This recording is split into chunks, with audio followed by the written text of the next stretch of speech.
5, 4, 3, 2, 1. And it's live.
This is Leicester Till I Die TV.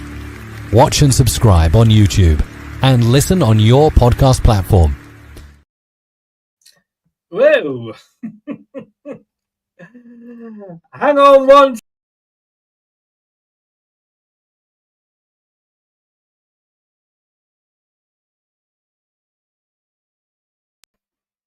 Good evening, it's me. Don't know what happened there. I do know what happened. We were very boringly talking cricket before the show started, and I must have fallen asleep and fallen onto a buzzer. But welcome to Test Match Special. How are we all doing? This is LTID TV from Leicester Till I Die. Thank you very much. As Craig said, thank God he's gone. There, yep, thank God he's gone. He has gone finally.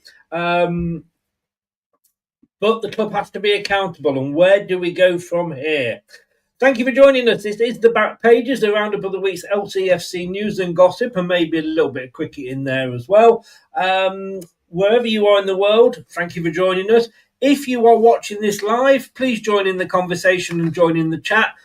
Your chat will come up in the bottom corner. If you're watching it on catch-up, add your comments into the description below. I'm always glad to read those. And if you're listening via your favourite podcast platform, thank you for lending me your ears. If you were with us earlier on, you would have seen, well, it was down to a points decision as we had the very much pro Sean Dyche Dan on from Turf Moorhouse TV, and the very anti Dan on, Sean Dyche on, Manny from Blue Tinted Glasses. Dan couldn't make it for the rematch, so we've got Wayne, but I think I'm going to be picked on 2-1 here. Join in. Do you want Sean Dyche next? Is he your choice, or is it Roll? We're going to find out. Let's get in and let's get the guys in.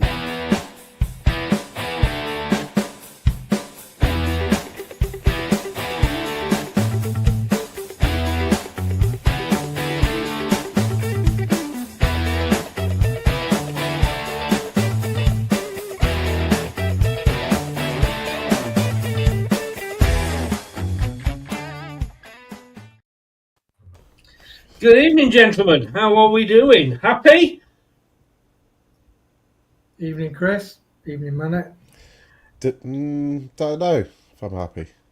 Are you not glad to see the back of him? Do you remember that Mick McCarthy quote? Can't get any worse. Oh yes, it can. That is true. That is true. Look, guys, thank you for joining us. A bit of news to get through that is different to Ruud, but obviously Ruud's going to take up most of the show, so I thought we'd start with that. Interestingly, after how long it took us to, was it 2 months since the end of the season it's been? And we've only just made this decision and we've not replaced. Manny, what do you think of this? They can do it for one club. They sacked the manager, O.H. Laven. They've appointed a new manager, all whilst we were, fiddling about here while Rome was burning, as they say. Slightly different situation, and I don't think they just decided to sack Ruud today or yesterday or a few days ago. think they've probably decided to sack Ruud months ago. But it's an accounting thing, isn't it? You just don't want to have two sackings on your books at the same time. So they were always going to sack him towards the end of June, beginning of July time. And I know today's a lot of people are getting a bit annoyed or a bit upset the fact that we don't have somebody lined up when you've had months to look for that. But I think that's more a case of we just don't know what situation that we're going to be in. So an early appointment is unlikely, because every manager is going to ask, how many points are we going to get deducted? How much money do we have to spend? What is our wage budget? Which players are leaving? Which players can we attract? So many, any manager, we can't answer those questions at the moment. So I don't necessarily expect an appointment too quickly. Wayne, everybody was saying 1st of July. It was going to be the 1st of July, new PSR period. And a lot of people have been putting on my social media groups, well, it's not the 1st of July. Why have we done this now? Well, apparently we've done this now because it's payday today. And if we sack Ruud today and we pay him off, whether it's his next monthly wage and or part of his compensation, any money that's paid to him as of today goes into next month because it's his July wages, if you like. But if that's the case, they could have done that any time after, we're on the 27th of May, couldn't they? I don't know. I don't know how that would work structurally with the pay. I don't know whether it's linked to PSR. I do think Nick DeMarco, they must have had flashing out meetings with the Championship. If you're doing due diligence and best practice, you've got to be approaching and having conversations with those people. And they might have sorted it all out. So basically, if you do this, there are going to be some sanctions, but all that might have been sorted out behind the back, behind closed doors. And sometimes sometimes fans, especially on social media, can moan about lack of activity, but just activity for activity's sake is not good sometimes, and sometimes not being active, so not going for Russell Martin, whose agent was, sort of spouting all these rumours to get him the job at Rangers, and not just signing a manager for the sake of it. I agree with that. I agree with that protocol, to be honest. You want to sign quality. Yeah, you do. But Manny, can you see my point? On the 28th of June, we'd have announced his sacking. Then we would have still, his next pay would have been, if you sacked at work, your leaving pay, whatever you're entitled to, goes into the next wage cycle. So if we'd done it on the 28th of May, it would have still gone in on the 27th of June, and it would have still been there for his July payment, wouldn't it? Do those extra 3 or 4 weeks make a difference, Chris? It stops the fans getting as toxic as they are. I mean, I go back to when Brendan Rodgers, was in charge, and we didn't know why he hadn't made the signings and was doing the rebuild that he promised us he was going to do. And it was only on the final day of the final day of the transfer window when we played Manchester United that Top put in his notes about, UEFA's PSR. And we couldn't afford to go out and buy anybody without breaking that. And we obviously hope to get back into Europe. Some hope. And during those sort of weeks from sort of the transfer window opening to that, the end of the transfer window, all that was happening was rumours. A says this, Chinese whispers. And all it was doing was creating a very toxic atmosphere amongst the fans. But the King Power have always been consistent with their lack of communication from the fans. It's not as if when we were winning the league, we were getting statements all the time about this, what was going on. We've always been in the dark. I mean, John Rudkin's been our DOF for over a decade, right? And we still don't really know what he does. It's been over 10 years. And we're still in the... Apparently. I think my point is just it's an Asian corporation and they do things in a different way. We are used to, we want to have our say and we want to be responded to and we would like answers to our questions, please. We've been here for, forever been Leicester fans and so on. But they're a different organisation. They approach it differently. It's much more, you're much more respectful, much more quiet, much more reserved. And, when we were doing well, then this whole lack of communication thing, I don't remember anybody bringing it up. Obviously, it's magnified now because we are desperate to know, look, there's disaster after disaster happening here. Can we at least give us something? But I'm one of those where maybe I'm just an old cynic, but if you put out a statement saying anything, it's just going to get used to beat you over the head with it. So if you put out a statement, you get battered. If you don't put out a statement, you get battered for not putting out a statement. I think the fans are just still in that process of annoyed, angry, frustrated, and whatever information that's going to come out there is going to be used in a sort of critical, negative way. I'm still a bit annoyed myself, don't get me wrong, but it's such a crucial time coming up with that decision. I'd rather sort of focus on not what we've done wrong so far, although inevitably we're going to go into it tonight, and like we do in every other show. But it's so crucial to focus on who the next guy should be. This could be the next 1, 2, 3 weeks where we make this decision. This decision influences the next 12, 18, maybe 3, 5 years. We don't know. So I really want to focus. This is the time not to fight each other and go off on one about King Power. In my opinion, you can save that for when we see what their decision is. I'd rather let's go through the meat of what the decision coming up is, who's the right person, who's the wrong person, why those decisions are made, and so on. But inevitably, King Power are going to get it. They're going to get it. And at the same time, there's stuff going on in the background that we've become aware of, but we only scratch the surface when it comes to King Power and the business over in Thailand. Yeah. But there's some serious pressing issues over there, which might mean that King Power unfortunately have had to delay some of their decisions with Leicester City too. I get what you're saying, but they didn't delay the decisions with OH Laven, Wayne. But I just think, all right, look, I think we'd know more from sort of, the Russian KGB or FSB, whatever it's called these days, than we would from King Power. If as owners, is it being responsible to let? And you could say this sort of if you're an owner at work. I've worked for a company like, I've heard they're going bust, but there's nothing coming out, and all that happens is that all the staff start moaning, and then it affects the way that you work and what have you. Just come out, and why delay things? If you're going to have to say something, are they happy to have fans feeling this way about the club? They might not be happy, but I do think they are, as managers. I think the pressure of the current situation the business is under, with the drop in share price, that is serious. It's like somebody in the family was a manager of the range, and during COVID, they made record profits because everybody's paid to be at home, doing outside bars and doing the housework, whereas duty free just hit the floor. That's a massive thing to recover from.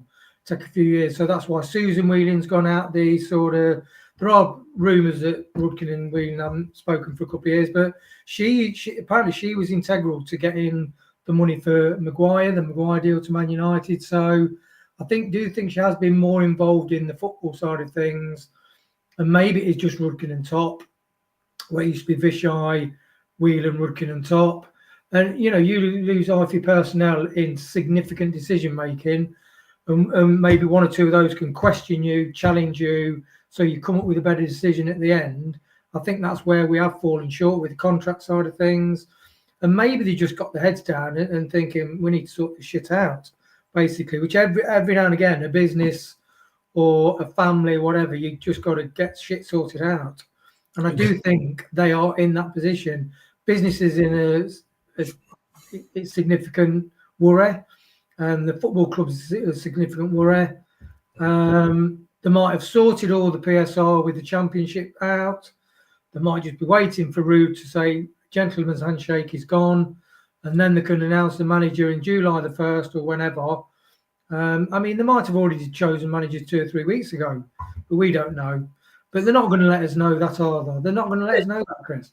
This is Leicester. They've had 8 weeks to where, as Manny says, they've already decided they're going to get rid of Ruud.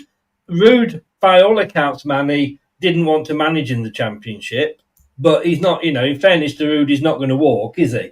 Because he's going to want a deal. He's obviously come to a non-sacking payment to get off, but I'm not saying to announce the new manager, but I just think it's bad to let the fans get to the point where they are wanting top out, wanting King Power to sell. I think somebody said earlier, I don't know if I can still find it. Gray said Rudkin does sweet FC. Gray also said there, Top should go. Now, I don't think he should. I think we've still got amazing owners. I think there's changes need to be done. But that sort of comment comes from the fact that they're not to tell us every single little thing, but to keep us informed as to sort of what the plan is. Even if it's a case of, look, guys, we're looking at the situation, no decision yet. We've got to wait, maybe because of PSR, just to keep us in the loop. Maybe they're just so distracted by other things that are going on, like the fans are the least of their sort of problems from their thinking. The business is in trouble. Forget about the fans. That if the business is in trouble, we've got nothing. So let's focus on the business for now. And what kind of sticking plaster answer could they give us that would appease us enough? Again, you can be whatever they say. Again, just to repeat, they're going to get destroyed by it. And maybe they're just so worried about the financial issues with the club, with King Power issues. Again, they can't give us that clarity that we would like, and fans are going to have to perhaps show a bit more patience than they would like. But I don't mind that so much, because 12 months ago we were in a fair, not this sort of similar situation, but fairly similar. We were rumoured to be getting a points deduction going to Premier League, remember? Our manager had left, similar timing in late June, and we appointed Steve Cooper pretty quickly, actually. And I remember saying on multiple streams afterwards, we should have taken our time at that point and sort of panicking, thinking, we need a manager for the first day of training, he's got to be in, we've got to have everything sorted and ready. And they panicked and they looked around and they just grabbed somebody off the shelf. It's such an important decision. I don't think an extra couple of weeks is going to make much difference. Obviously, if it drags on the whole summer and I think the season starts in 5 weeks. So you don't really want to leave it longer than a couple of weeks, to be honest. And you would hope you would you'd have done that thinking. And I'm sure, like any serious organisation at this level should, and I assume that they do, have a contingency list of candidates they're going to go to. But again, it's something I said at the beginning of the show. If I'm one of those candidates, and I'd be very interested. Of course, you'd be interested in Leicester City. We're the best club outside the Premier League. Think of that. If you can't get a Premier League job in this country and you want to manage in England, there's no other better job than Leicester. So I don't think we'll have a shortage of people who are wanting to take the job, but people want to take the job and they don't want to be given something that they're going to, you don't want to be given a hospital pass, right? And you're just going to get, as soon as you take it, you're just like Ruud has done. You come in there with all energy and hype and your reputation takes an absolute beating because you were promised certain things. And particularly with our history with promising Enzo certain things, promising Ruud certain things. So we could make promises to the manager and say, hold on, you guys have the habit of making promises that you don't keep, certainly in recent history. So why should I take you? And what is the points deduction going to be? What is the transfer budget going to be? Which players are leaving? Do we know which players are leaving? Is Bilal going to leave? Is Ndidi going to leave? Is Hamanta going to leave? Are we going to be able to shift Vestergaard? Is Cody going? So many questions left to answer, a lot of which you're hoping in the next 2-3 weeks. It's not just one decision about the manager. There's so many squad-related decisions, there's PSR-related decisions, financial-related decisions. So I think that clarity will come, or should come, over the next 2-3 weeks. So I haven't been too concerned about their lack of communication. They will tell us something when there's something to tell us. And just putting a holding statement saying, we're on it, which is basically what it would be anyway. Yeah, we're on the case. Well, you should be on the case. It's the first thing I was going to say.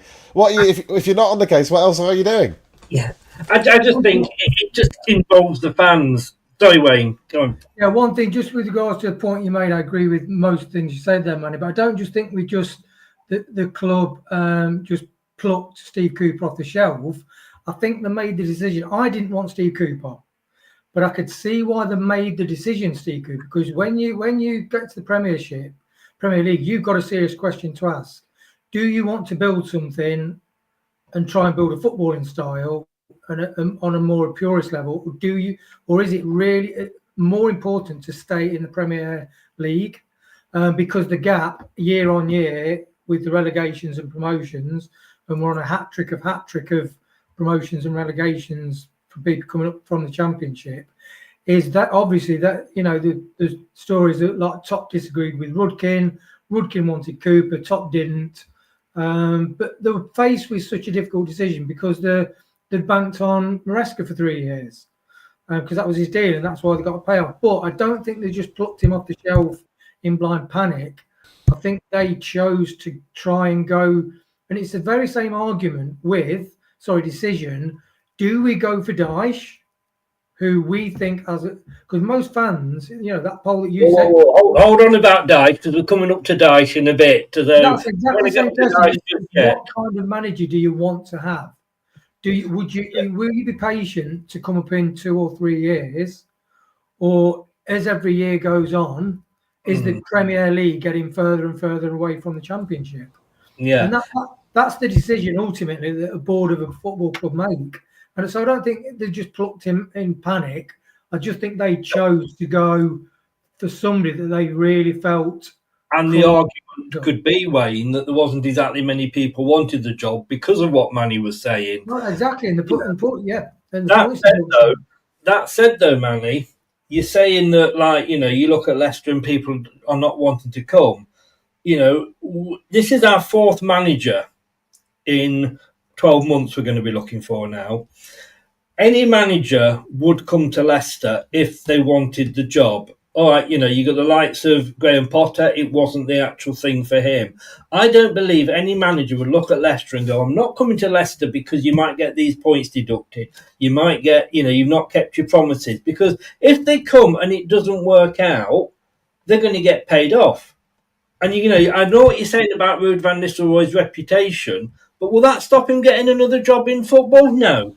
He could walk into another job tomorrow. That's how football management works. Getting sacked, you can't get sacked from where you work, obviously, because it's your company. But if you had an employee and you sacked them, that would then look bad on the CV. They probably would struggle to get another job. They'd be going and approaching you saying, why did you sack this guy, etc. With football, you walk out of one job. Like I said, Nigel Pearson basically saying he took the Watford job because he knew whatever happened, he'd get a payment at the end of the day.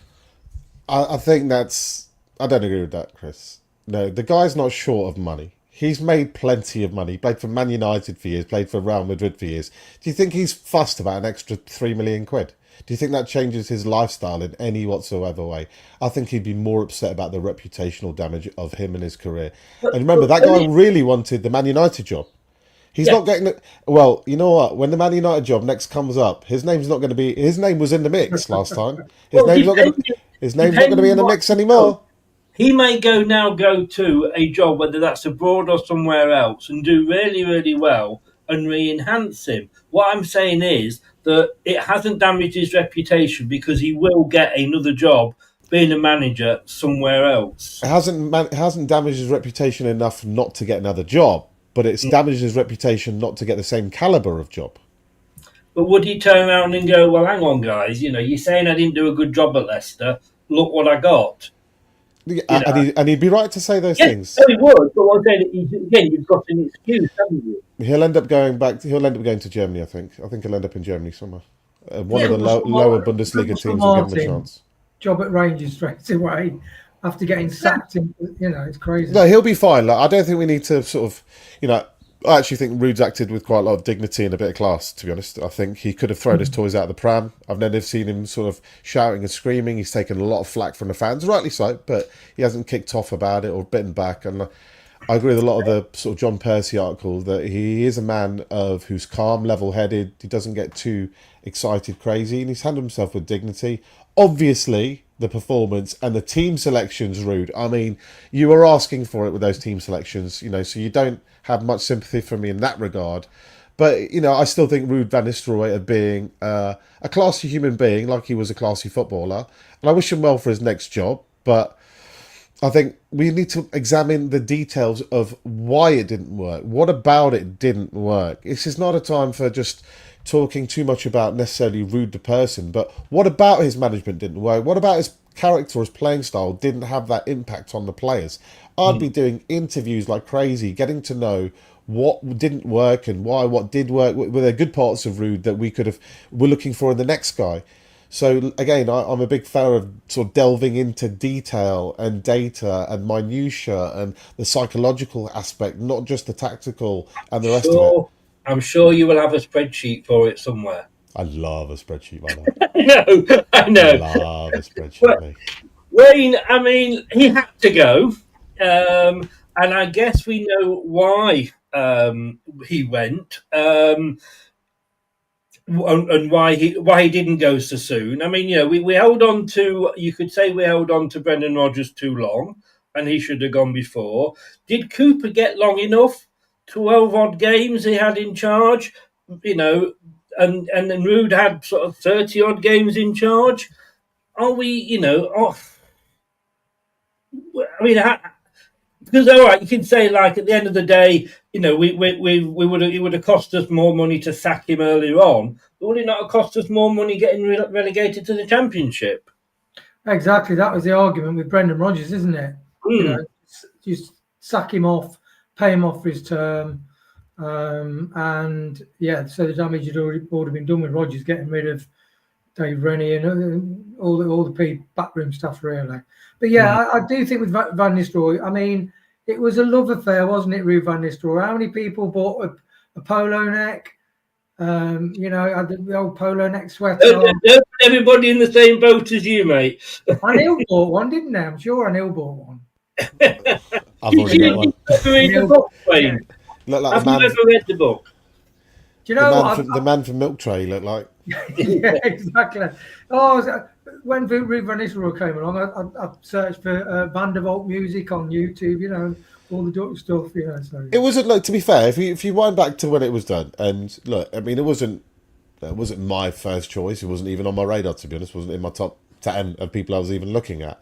But it did have a bit of razzmatazz, a bit of sexiness. Ruud van Nistelrooy, mega striker, done well at PSV, has connections. But we were under this illusion that he'd just come from Man United, and they'd had a pretty good few games under him, and he's going to get one or two Man United players on loan, some of the kids who can't get in the team. He's going to use his connections in Holland to bring a couple of players in. And maybe that was his plan. But when it came down to writing the cheques, there was nothing left that we could spend. So, what I think today is, it's easy to sort of pick on Ruud, but I actually blame Steve Cooper more. I know it's not popular, but the key difference is... Oh, that's harsh. And I'll tell you why. Steve Cooper oversaw our biggest summer of spending in our club's history last summer. That's true. We spent more money last summer than we've ever spent in any single summer net in our history. And Steve Cooper had worked with Oliver Skipp. So Oliver Skipp was his signing. Absolutely, definitely. He played in the England youth teams. He was his manager then. 20 to 25 million pounds on that player, who was a crucial player for our season, and he ends up not being on the bench. He was on the bench for Steve Cooper. He's the guy. Imagine signing your superstar, your 25 million pound player, and then you just think he's not even good enough to get in your team, or sometimes even get in the squad. Plus, who brought us the speed of Jordan Ayew, the rapid pace of Bobby Cordova-Reid? No, Jordan Ayew, Bobby Decova-Reid. Have a go at him all you want. But he blocked. But my point is, Jordan Ayew was playing on the right hand side at the start of the season instead of Fatawu. So the fact that he'd been brought to the club mean that Fatawu was no longer a guaranteed starter. I mean, he should have been a guaranteed starter even if Jordan Ayew was there or not. But he gave you the temptation not to pick Fatawu, and that is on Steve Cooper too. So Steve Cooper just added to our... we've got... His signings are going to be rings round our neck. We won't be able to shift them, certainly not of anywhere near what we paid. And he added to the problem. Ruud, to be fair, bought Moyo Koulibaly. I mean, I don't know why he's not played more, but I've seen him a sort of handful of times, and he looks pretty all right to me. Looks like a decent player. He was brilliant. He's good. I don't know what the problem was with Moyo. So, for £2-3 million, that's not a bad signing for that price, is it? Who was that, sorry? Moyo Koulibaly. Oh, Koulibaly. I mean, that was the Ruud signing, and Ruud never picked him because he. When he first came on for his debut, we were like, "Oh my god, he can tackle, he can play." He's quick. He can play left back, right back. Watch the game against Man United where they put him one-on-one with Amad Diallo, who was on fire at that time. Amad Diallo was on a tear-up for a couple of months. And they put him one-on-one on Amad Diallo, and he shut him down, time after time. And I thought, £3 million for this chap. That is a steal for what I'm seeing in front of me. Now, apparently, there's rumours that, he hasn't settled down too well to English life and culture and whatever. But I didn't see him play a bad game. And it's not as if the other... Did you see him play a game? Let's be honest with you. Whenever he came on, he looked all right to me. And it's not as if... I agree on that, but he hardly ever came on. It's not as if the other guys were doing brilliantly in his place, right? It's not as if there was They weren't. That's why I agree with you on that point. Let me ask you a question quickly, Chris, because you always get to ask the questions. Yes, I do. If we'd have done it the other way around, what if Ruud had the summer and he'd have got to bring in his players, and then potentially, if it didn't work, the club bring in Steve Cooper to try and save us from a relegation battle? Would the season have mapped out differently, do you think? Probably, because I don't think Ruud would have brought those players in that Steve Cooper brought in. Now, in fairness to Steve Cooper, I wanted Steve Cooper. I also then wanted Steve Cooper to go. I then wanted Ruud van Nistelrooy, and I wanted Ruud van Nistelrooy to go. As I always say, this is why I don't buy a lottery ticket or gamble. But Steve Cooper came out at the start and said, I don't want to be blamed for Leicester going down because I bought inexperienced players. And I remember him saying that. And I remember saying, fine, he's bought these experienced players. I agree Fataru should have been playing. I agree Ayu's not a winger. I agree Bobby Decover-Reid is just taking up somebody else's oxygen. So I agree with all that. But he went and bought those players. Ipswich did completely the opposite. And they went and bought young championship players who were hungry and had done well in the championship. And I thought, well, let's see which one of us stay up. Didn't work out for either of us, did it? So... Can I pick that apart? Have I got time to pick that apart? Very quickly, and I want to get into Wayne. There's a third option. It's not just by youth from England or by experience from people in England. There is a wider world of football where you can buy kids. And I think Steve Cooper's downfall was the fact that he overvalued experience. Look at our experienced players this season. You can name them, every single one, from Vardy to Cody, to Vestergaard, to Ayew, to Cordova-Reid, to Winks, to Skip. These were our worst performers of the season. And experience, you forget, comes with higher wages, massively higher wages. So, if your experienced players on the highest wages aren't doing it for you, you're up shit creek. Because normally that's where your captain comes from. Normally they're the leaders in the team. You brought them for their experience, but they're the worst players on the pitch. So what use are they? So and the game as a whole is not so much about experience. How many experienced teams are out there that are winning things at any level? In Man City are too experienced now. They're over the hill, finished. PSG, super young. Chelsea, super young. Even Tottenham, who won the other trophy, super young. I'm not saying that Cooper was right to do that. Sorry, I just thought I'd jump in here. I'm not saying that Cooper was right to do that, and I'll bring you in a second way because I know you had your finger up then. So I'm not saying he was right to do that. I'm just saying that that's what he said that he was going to do, and it didn't work out for him. I also think had we not brought Ruud in, and hindsight's a wonderful thing, and maybe Cooper would have kept us up. I don't know. It would have possibly been a bit tighter. But Wayne, you wanted to come in on a point Manny was saying. Yeah, just with regards to it wasn't all the experienced players that had stinking seasons. Vardy started well under Cooper, and then he just wasn't getting the ball. When you went to watch the matches, they just weren't feeding him. It's like Mavididi would get the ball, play it back to Justin, then Justin would not play the ball quickly back to Mavididi up the wing, and the thing broke down. There was disconnection between definitely the midfield and attack. And Vardy is a quality striker. I mean, you look at the couple of goals he scored at the end of the season.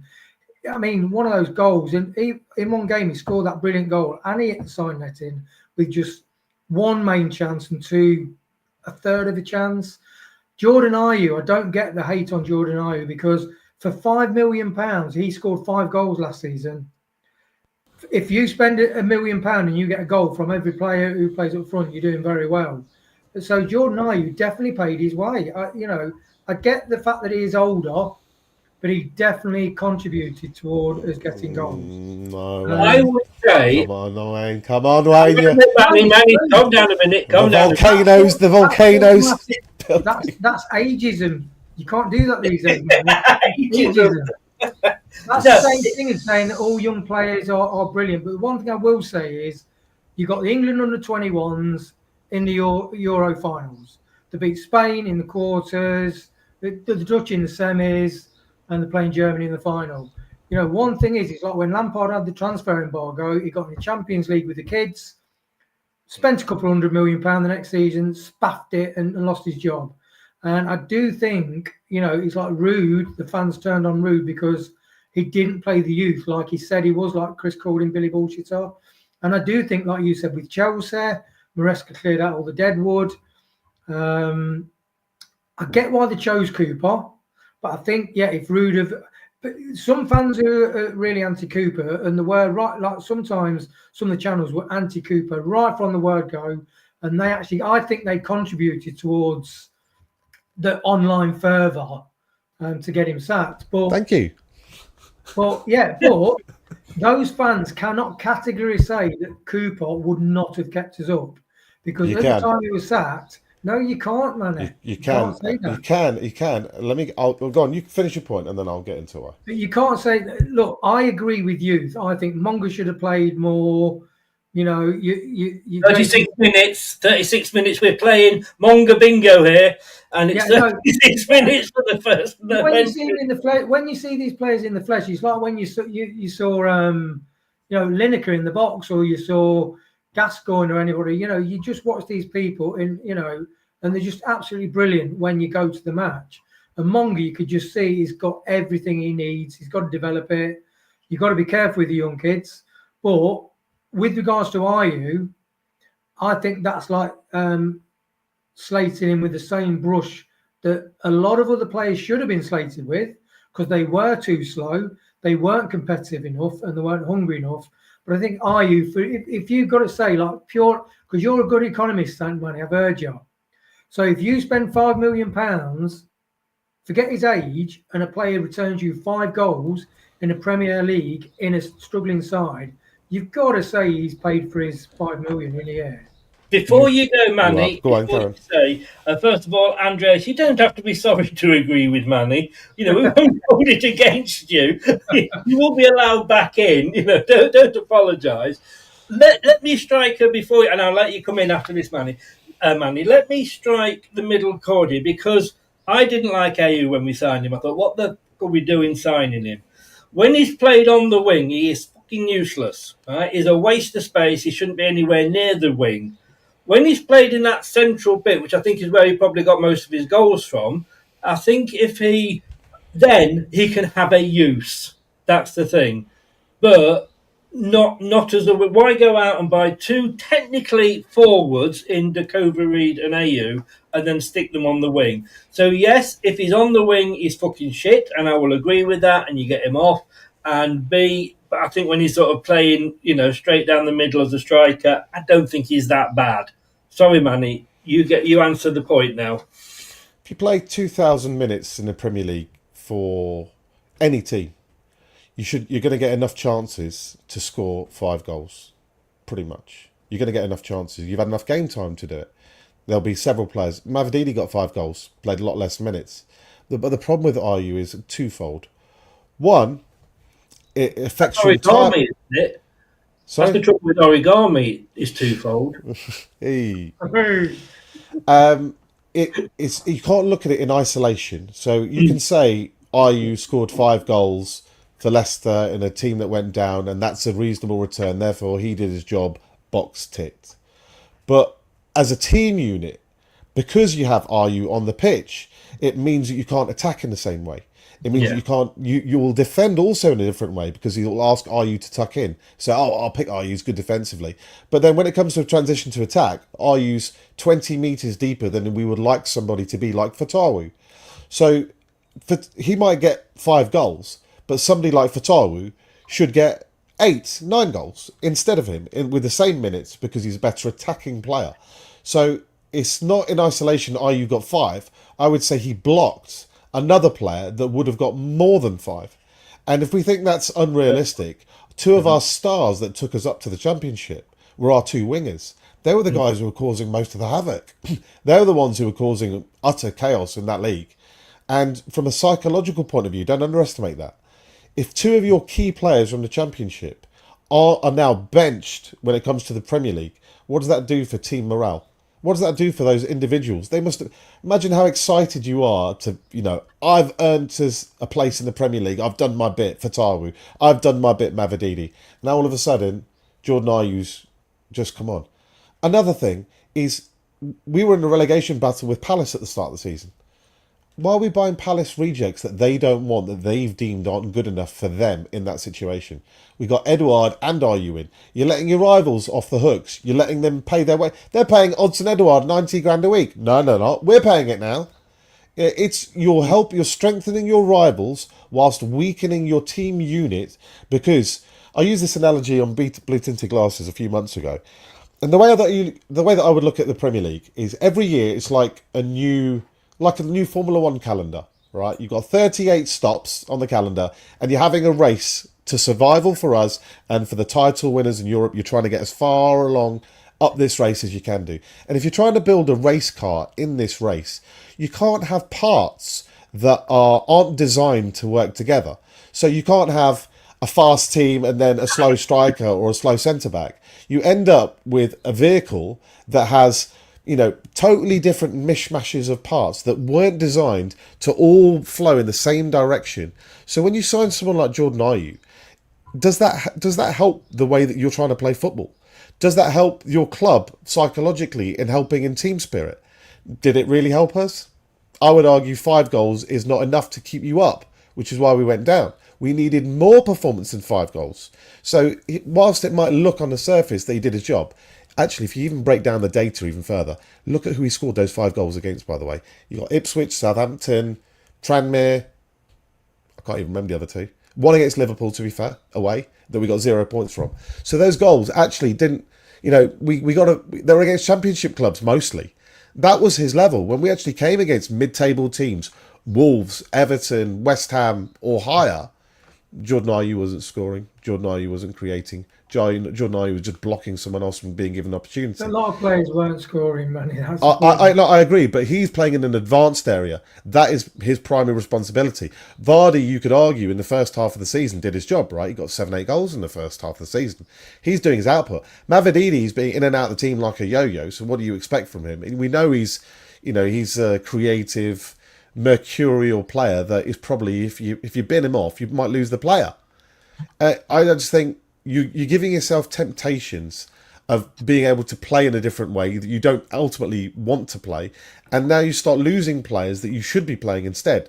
So it's not his fault. I don't blame Jordan Ayew. He's rock solid. He's like Ronsil, isn't he? You know what you're going to get. He's going to win his fouls. He'll get his 4 or 5 goals, which is what he gets every season, by the way.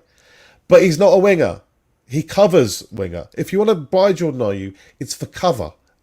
Come on for 15, 20 minutes if we're ahead. Help us hold the game. Help us get a draw. Help us hold on to a lead. He should not be a starter to try and take the game to you. That's a very valid point, and that is what I would have said that as well, that is the best way to play Ayew. Then the problem is, Wayne, how often did we actually transition to attack last season? Well, we struggled, and one point with Manny, he didn't take the Fatu's place because Fatu was injured, wasn't he? Start of the season he did, under Cooper, before Fatu got injured. Yeah, but then again, but that thing with Fatu, maybe the stats where he was redlining, because people were moaning about Ricardo not playing at the beginning of the season, and when he played a few games, he got injured. So, I think it was a Southampton game. Remember when we were 2-0 down and they got a man sent off? Yeah, I think they all get a man sent off against us, don't they? I think Ayew got taken off after like 60, 62 minutes for Fatawu. And Fatawu, I think he won. I think he basically ripped the fullback to shreds from the highlights of that game and had an unbelievable half an hour. Didn't Ayew come on? Because Ayew scored in the 96th minute. Maybe he did come on, but Fatawu definitely was benched. Ayew was important to getting that draw. Because the Leicester fans were like shouting his name at the end of the game. Yeah, but it's Southampton and it's Ipswich. One thing, like I said about Mavididi getting the ball, me and brother went down to watch Newcastle when Monga came on for the last 15 minutes. And basically, it isn't the age of the lack of connection between the front. It's the fact that even JJ, because I'm not a fan of Maresca, as in JJ used to get the ball at the wing, he could cross the ball, and it was under instruction to recirculate the ball and keep the ball and wait for that perfect pass.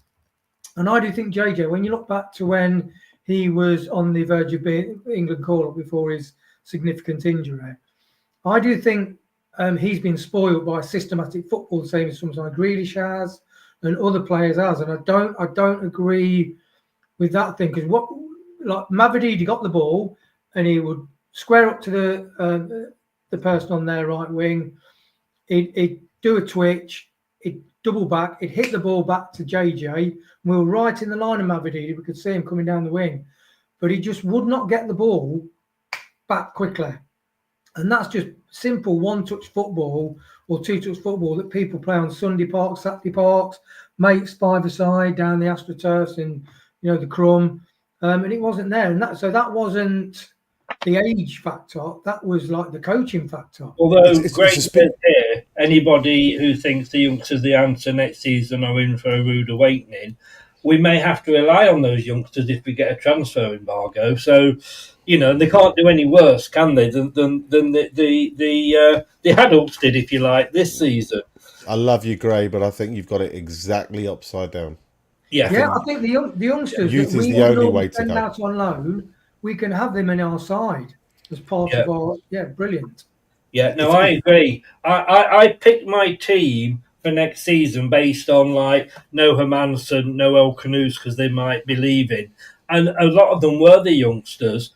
And now is the time to use them when we're in the Championship, ready for the Premier League. Look, I think we all agree on this one, though.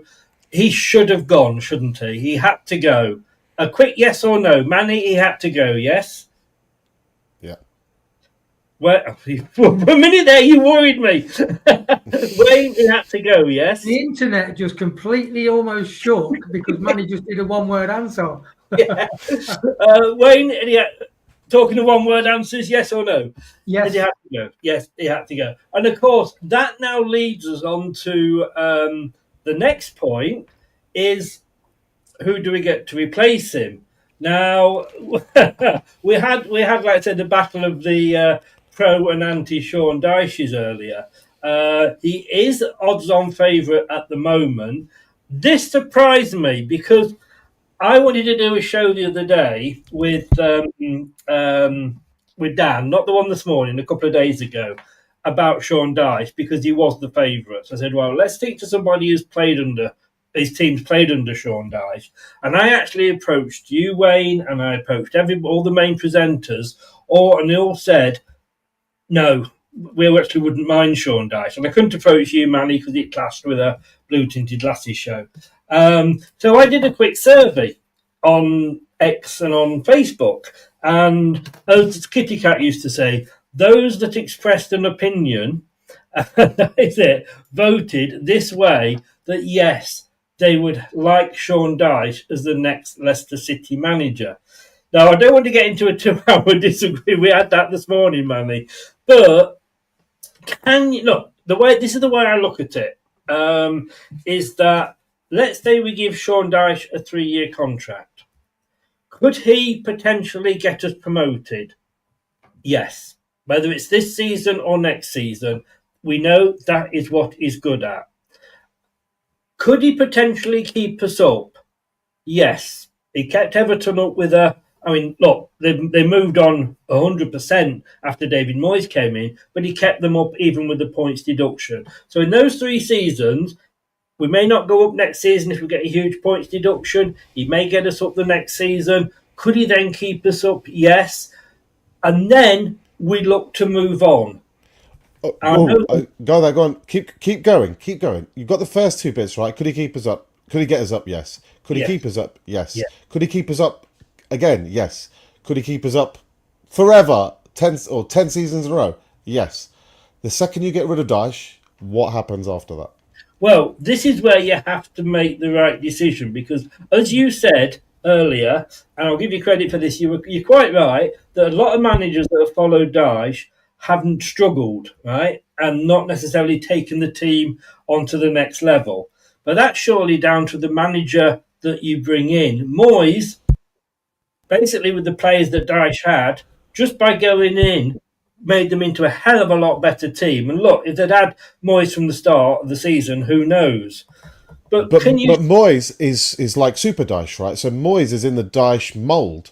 So if you want someone to take a Dyche project forward, then Moyes would be I'm struggling to think of a better candidate in the world, to be honest, than Moyes. Who else is better at playing that robust, strong, defensively, a lot of set pieces, boring as hell football? Moyes was in my 3 when we took Cooper on. Oh, so okay, so you can continue a Dyche project with Moyes. I'll concede that point. That's fair enough. Okay, but who else is there that you can concede it with? Because everyone else who's tried, Burnley went down, Watford went nowhere. You know, I think did he get relegated twice at Burnley? By the way, I can't remember if it was once or twice. I don't remember. Was it once? I think once. Okay, fair enough. Yeah. So, but that's one example, and I could even go into that and say Moyes was so much better than Dyche that their expected goals were twice as high, their goals scored were goals per minute twice as good, their points were over twice as good. I think it was 2.4 times better than Dyche's. On every metric, he basically doubled performance, is probably the easiest, simplest way to explain it. That goes to show to me that Dyche wasn't getting the best tune out of the players that he had in front of him. So this myth about it doesn't take any nonsense and man management. Well, then why did the next manager, even though it was Moyes, who's capable in that arena, do not just better, it's probably like 150% better if you break it down to numbers.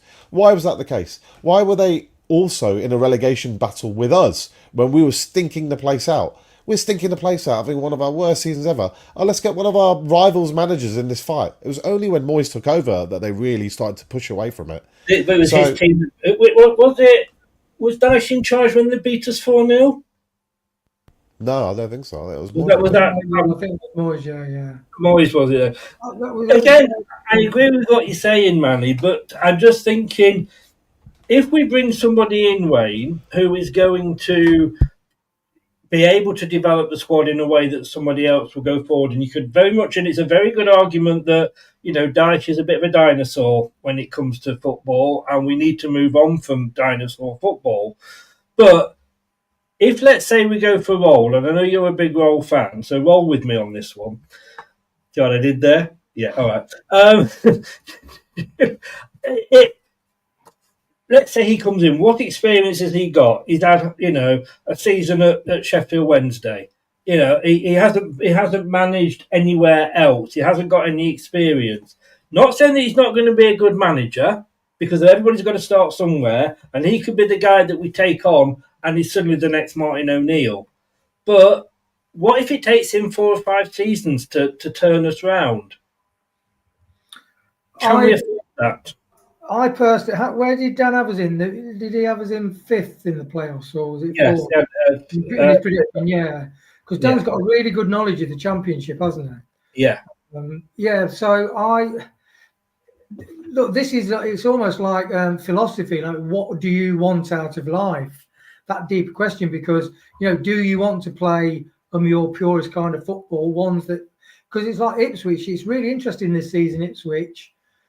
Southampton, I watched the first few matches they played, and they played brilliant, stood toe-to-toe playing football, out from the back, got chances, connected up front, but they just played suicide football.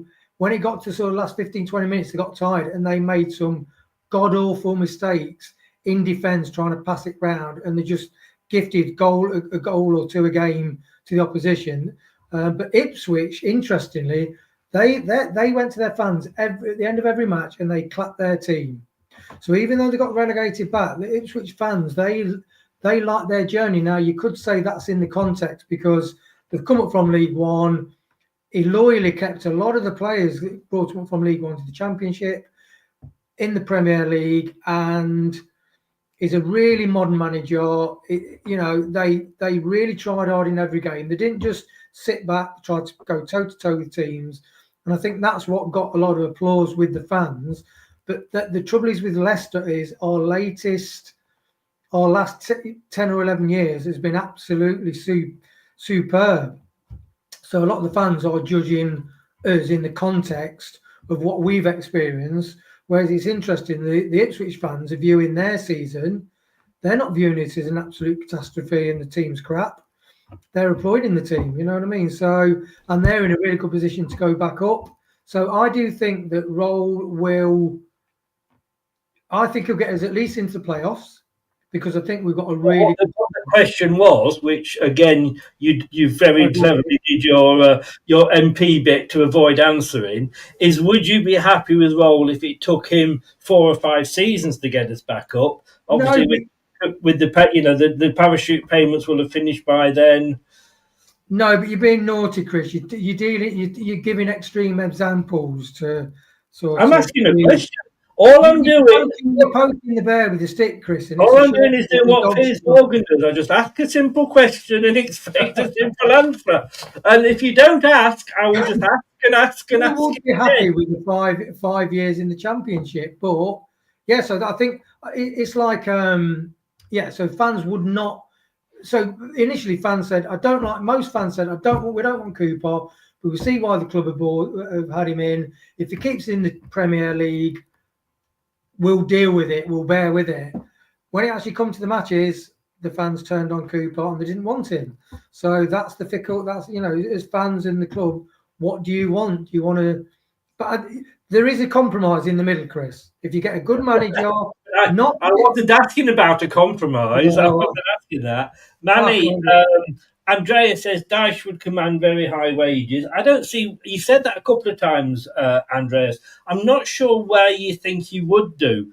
I don't think he would command more wages than Ruud van Nistelrooy. I really, really don't. He's out of a job. We could afford to pay him a little bit more because we haven't got to pay any compensation. So I don't think he would get any high wages. Manny, do you think? And I don't think it happens. But do you think the club have been, with the Cooper sacking, that they are? I mean, they certainly. They say they were never after Martin anyway. But are they listening to the fans too much? I mean, there was the fans that wanted Cooper out when we weren't even in the relegation zone. It's the away fans that were chanting, "We don't want Russell Martin," before we'd even allegedly talked to him. But surely they're not going to make decisions listening to what the fans are saying, are they? Depends which fan you listen to, Chris. Well, yeah, you know what I mean. Now you're being bloody awkward and not answering the question. If you ask, 78% of fans what they think, in my humble, not very humble, but still, I'll throw that in there. In my non-humble opinion, I think those 8% are completely wrong. But this is why clubs aren't. You don't. As I said earlier in the previous stream, that's why we don't have a direct democracy, and in this club at all, I definitely don't do that. If you start letting fans influence your decision too much en masse, that means trying to please everybody, you'll get nowhere. You have to be stubborn, but you have to be right. Now, the beautiful debate is what is right isn't clear, so we end up spending hours and hours and hours evaluating it from totally different angles to try and decipher what is right. Now, I come from a specific analyst data world, and it's my professional job to analyse sport. I've been doing it for over a couple of decades. Now, I think there are different characteristics you look for in players and managers and all these kinds of things. And I think it's not really, with all due respect, that people spend their sort of 9-to-5 job trying to look detail into. And I'm more than happy to sort of shoot these fans down because I think they don't fully understand what they're asking for. Because I promise you, those fans, after about 6 months, will probably be in the top 3 in the Championship. But we're winning games 1-0. We're not trying to kill teams off, even though they're there for the taking. We'll have the odd slip up where we get a draw or a defeat, and we'll be like, "Dyche, what are you doing?" The team selections. I know Wayne likes Monger. He's not the only one. Monger is sensational. Jake Evans is pretty talented. And there's a lot of other ones too. Cartwright, Aluko. How are they going to do under Dyche? How many minutes will they get? How many minutes will Fatawi get? I'm worried that Fatawi won't even play. I'm worried Mavididi won't play. I'm worried where the goals are going to come from. And then, if you go into it even in further detail, is our squad that for multiple years that has been built around a passing philosophy, particularly since Puel onwards, is that compatible with what Sean Dyche wants from his team? Do we have the right profile of striker? Do we have the right profile of midfielders? Do we have the right centre-backs that he wants? I would say absolutely not. That's not the way that they've been trained. That's not the way that they play. And for the young kids, it's not the way that they've been trained to play football in our wonderful Level 1 academy at Super Seagrave. They haven't played anything like this way. So now you're asking them to learn a functional old school way of football. Barcelona showed the way decades ago. You pick your way. Every single team in that club from 5 years old, 6 years old to the first team play the same way. So that when they get to 16, 17, they can fit in easier than you could normally fit in as a 16, 17-year-old. Lamal, there have been so many others from Messi onwards. You know, how is a 17-year-old from like Messi or Yamal, or 16-year-old in his case, walking into Barcelona because they've been drilled from a kid? This is how we do it. This is how we do it. This is how we do it. It's second nature. Our problem is we go from one way to a different way to a different way, and then sign players for this way, then sign players for that way, then go, no, we don't like that way. The fans are moaning. We're going to get the fans want it. The fans. This is not the way you have long-term success in a football club or any other organisation. There may be some short-term reasons why you want Dyche, but I can only give you the blueprint that I think is the best way forward, and that is long-term consistent planning. That means you play the same way for the next 10 years, or your youth teams play the same way, or the players that you signed are designed to play the same way, and whatever the manager is, whoever it is. I think experience is an absolute joke. I think this idea that experience is the way forward, or we need experience, or it's absolute nonsense. I could break it down from Arne Slot never managing in the Premier League before to winning it by 10 points. You know, was that experienced?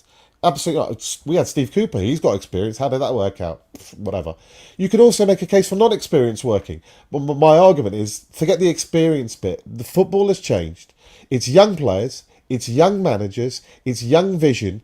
Because in the last 3 to 5 years, the game has developed again a new way. And these old managers from 5, 10, 15 years ago haven't been able to adapt and move with the times.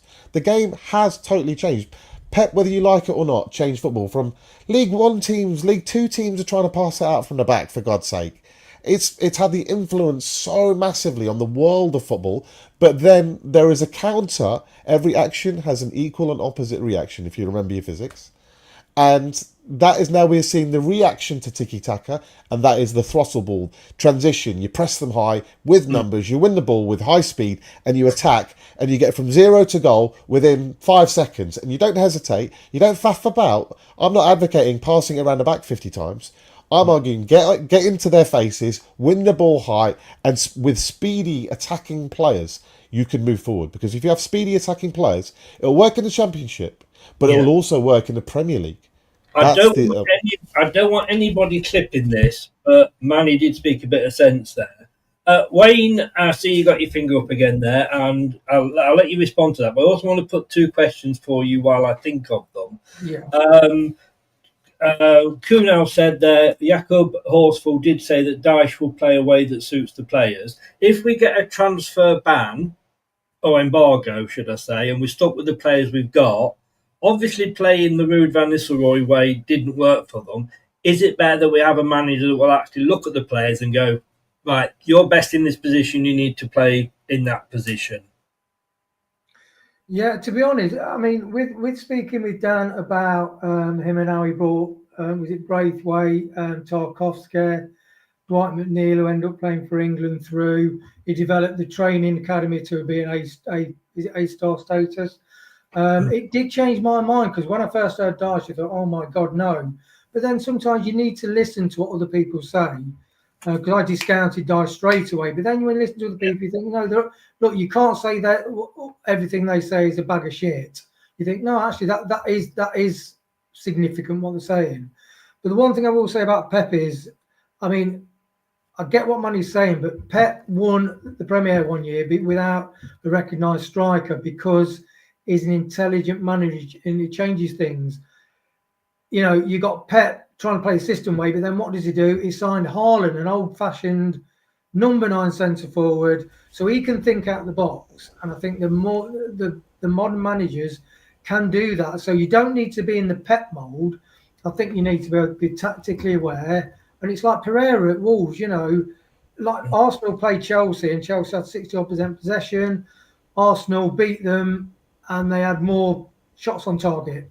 More XG, more shots on target. You are not saying, Wayne, are you, that Van Nistelrooy isn't an intelligent manager? You wouldn't be trying to say that, would you? Well, yeah, and that it is. So it's not just the system, though, or the style of manager. It's like De Bruyne said. He said, possession for possession's sake is absolutely pointless. Unless you're creating chances on goal, it doesn't matter whether you've got 78%, 80% possession. But those clubs who play that way... Sorry. And also, with Ruud van Nistelrooy, I mean, you think a world-class striker who's used to thinking very quickly in the box, making split-second decisions, not always getting it right, but having a high strike rating, making the right decisions in high-pressure situations, world-class. You think that when the pressure came on him, so I think it was like a rabbit in the headlights in the Leicester job. He'd got a lot of good football acumen. He'd had some great young kids with him at PSV. He had an abundance of riches of players at Man United, and then he came to Leicester, and obviously we've not got the same quality. But he did not play the kids. As you said, he was Billy Bullshitter. And I think part of that was I think he'd lost his way. I don't think it's all down to not playing the kids. I don't think the kids would have necessarily kept us up, although we should have been playing the kids once we got relegated. Why we were still playing Aloni, I do not know.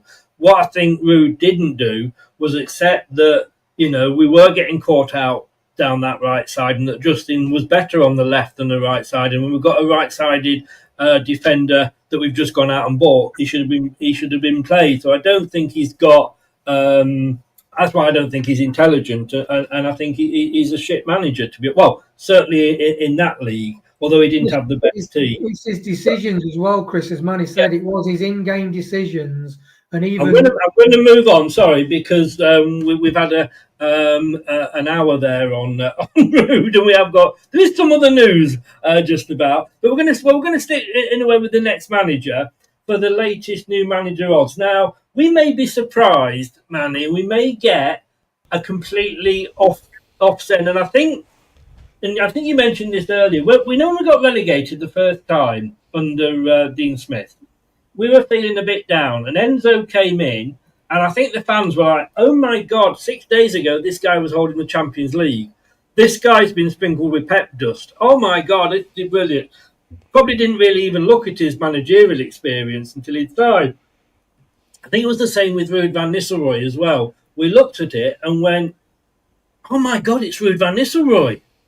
Wow, isn't he good?" And I think it gave us that buzz. I think that Enzo had.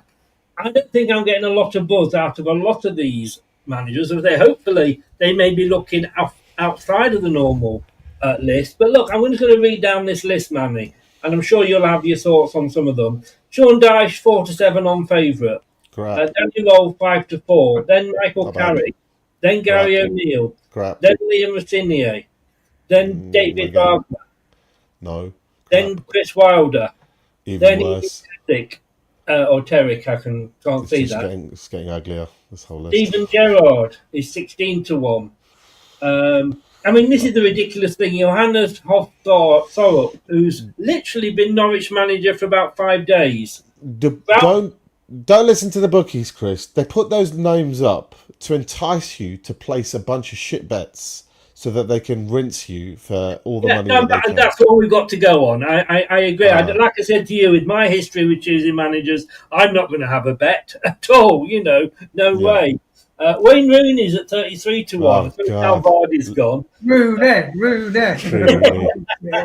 I'll lose it. 33-1. John Terry 32. Jesse Marsh is in there. Oh, whoa, right, hang on here. Just sat above Stephen Schumacher, Chris Horton, and Eric Ten Hag, we've got Gareth Southgate. You're doing that to wind me up now, aren't you? Now you went there in the end. This is on TalkSport. Oh my God, no. Right, okay. Just because you're bringing that, all right. Some of the fans might not know because we speak a lot about Pep. Obviously, he's been the benchmark. Forgetting that Pep has created teams that have got such high points numbers, won such high trophies. I think when they think Pep, they think boring tiki-taka football, forgetting that it is winning football. It has been the most winning football out of any other style for the last 15 years, nearly 20 years now. It's been the dominant style. Now, well, you can make an argument, such as Gray might do, that, okay, Pep's got the best players to play that way, and you need the best players to play that way. I would say a couple of things, leading on from what you just mentioned. When we got Enzo in, he was sprinkled with the stardust of Pep. We're excited. We don't know what's going to happen. We don't know about him as a manager. We don't know. The unknown, the thrill of the unknown is what keeps you on the edge of your seat. When you get these boring ass names that we get from the bookies, we know all about them. That's why we're not excited, because we know these guys. So I would rather take the unknown, and an unknown gamble, you might say, although if you do your due diligence properly, it's a highly educated gamble that will give you a very high likelihood of success. Or do you just want the same old names, the same old styles, the same old faces, and you'll end up with the same old players? You've heard Michael Keane might be coming, Josh Brownhill might be coming. We're just building Burnley from 3-4 years ago again. I mean, bore off with this kind of way of thinking. It's lazy. It's lazy from the bookies, but it makes money for them. It's lazy from journalists because they can't think out of the box. And before it goes on to another monologue, this Pep thing, he has trained a bunch of people on how to play this way in detail. I always call them Pep's disciples. So you had Mikel Arteta, now at Arsenal. You had previously Eric Ten Hag. He taught him at Bayern Munich. He's obviously managed Man United recently. Enzo, we know all about Enzo. Enzo himself has got his assistant, which is still working with him. Carlos Cuesta is Mikel Arteta's assistant. He's 29 years old. He's just gone to Parma as their first team manager at 29. First team manager at 29, Parma. You remember Parma? Gianfranco Zola, Faustino Asprilla, Gazzetta Footballer Italia from the 90s. Parmalat sponsor on their lovely shirt. They've got, it's not just him. Another one of his coaches this season in the Premier League was Carlos Vicens, somebody I had on our radar. He's been appointed by Braga in the Portuguese league. They finished 4th in the Portuguese league behind Benfica, Sporting Lisbon and Porto. They finished 4th and they picked Carlos Vicens, no experience. Vincent Kompany, trained by Pep in the way, gets relegated with Burnley but given better players. Bayern Munich win the title.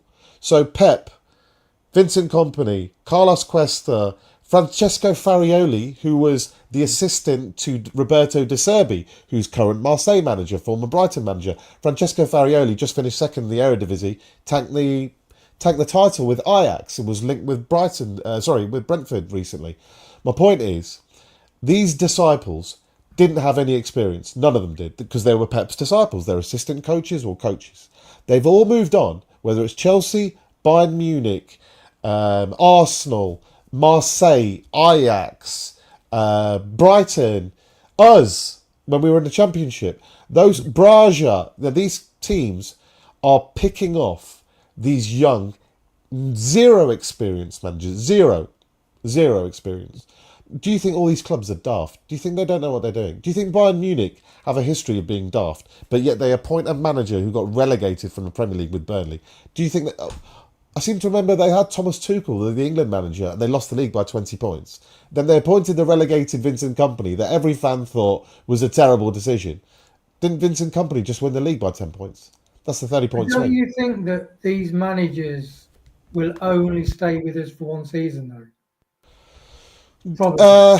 Maybe, but it's like saying that we're not going to sign a player because he's too good for us and he's going to bugger off at the first chance. But you're going to make a profit on that player, like we made a profit on Enzo.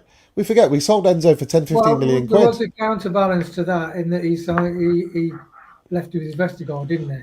That's true. And that's why you should never listen to managers about players. You should take that out of their hands. But the one good thing about the Enzo way from a totally different perspective is that if Enzo does leave, which he did do, you can plug and replace the next guy who will do exactly the same as Enzo. Exactly the same. 95% the same. They might have their own little tweak, like Arteta tries to get a bit too clever. He tries to put his own spin on things.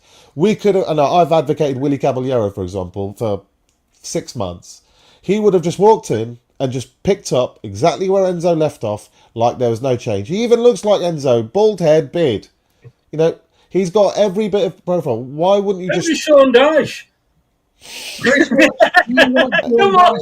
I tell you, if maybe Sean wants to spend... What's wrong with bald heads? You know Let me tell you that. Don't you be having to go with bald heads. Chris wants to do Sean Dyche lookalikes. That's what you know, maybe Sean Dyche should go and work with Pep for a couple of years.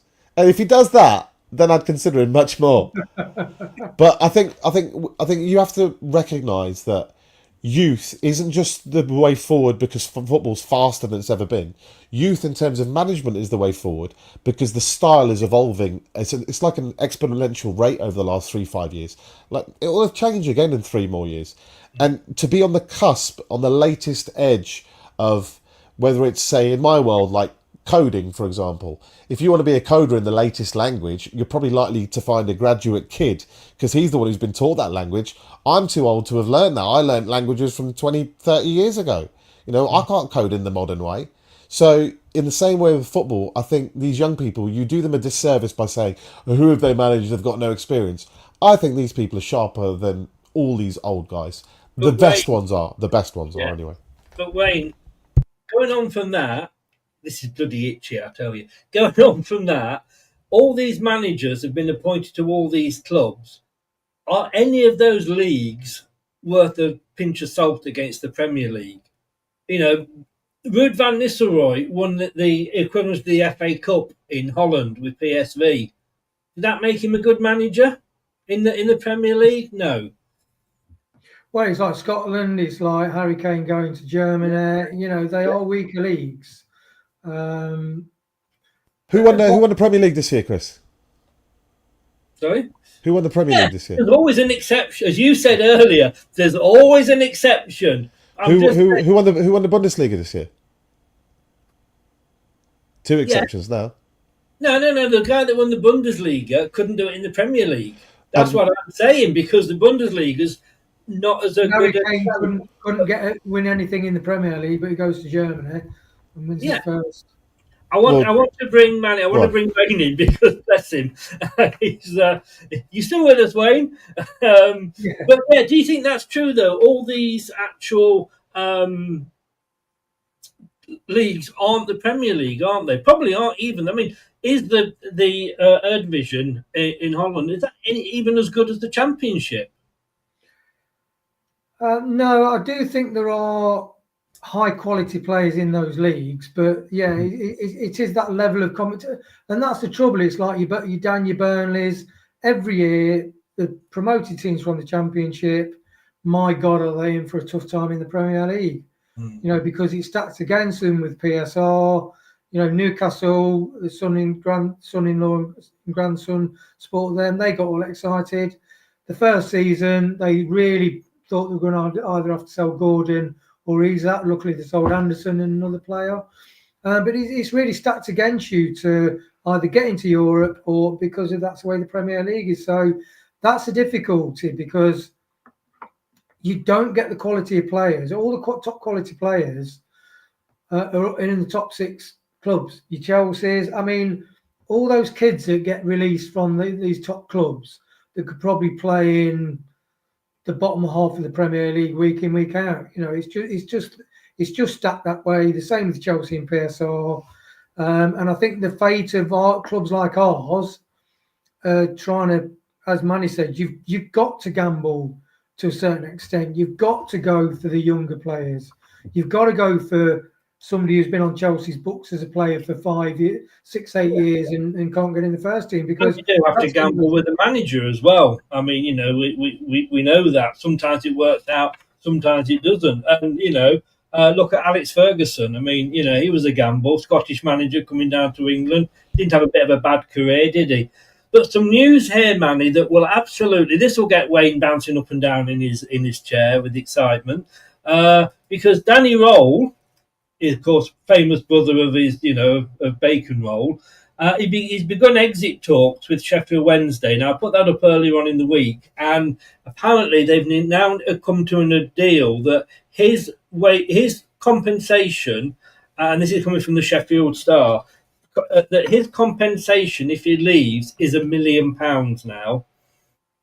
And it was anything up from 2 to 5 before. So it's £1 million to get him in. And look, I'm not going to say I would be against Danny Roll coming in. Certainly wouldn't. I'd be very much against Gary O'Neill coming in, Wayne Rooney coming in, and a lot, Steven Gerrard. I would not mind if this guy was our next manager. But £1 million, surely they're not going to let that. If he wants to come, and there's question marks over that he's talking about wanting to go back to Germany, and I'm going to have to take this off because it's because it's making me itch again. But you know, that's got to be a £1 million gamble. That's got to be worth it, isn't it? Go on, mate.